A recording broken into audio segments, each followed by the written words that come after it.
Welcome to our channel. Today we how to authenticate with Wealthfront for portfolio management step by step clearly. Begin by visiting the Wealthfront website or opening the Wealthfront app on your device. Locate the login button on the home page or app interface. Click or tap on the login button to proceed. Enter your email address associated with your Wealthfront account. Click or tap on the next button to move to the next step. Type in your password in the designated field. If you have enabled two-factor authentication, check your email or authentication app for the code. Enter the code in the provided field. Once logged in, you'll be directed to your Wealthfront dashboard. To authenticate for portfolio management, find the Portfolio or Investments section on the dashboard. Look for a prompt or button that says Connect Account or Add Investment Account. Select the financial institution you wish to connect. You may need to enter your account credentials for that financial institution. Follow any additional prompts to grant Wealthfront access to your account. Review the access permissions and confirm the connection.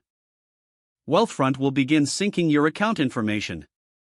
Monitor the progress on the screen to ensure successful integration. Once completed, your portfolio management tool will reflect your connected accounts.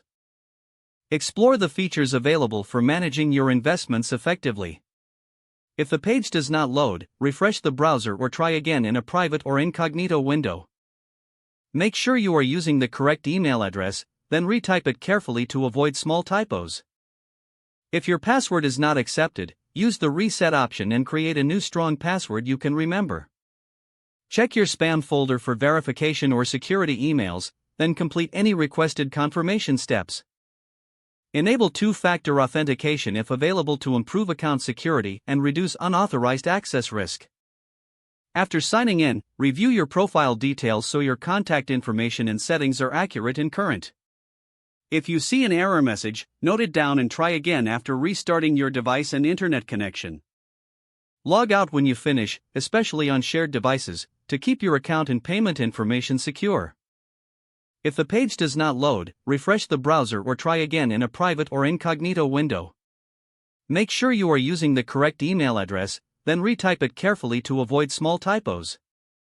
Don't forget to like this video and subscribe to our channel for more step-by-step tech guides.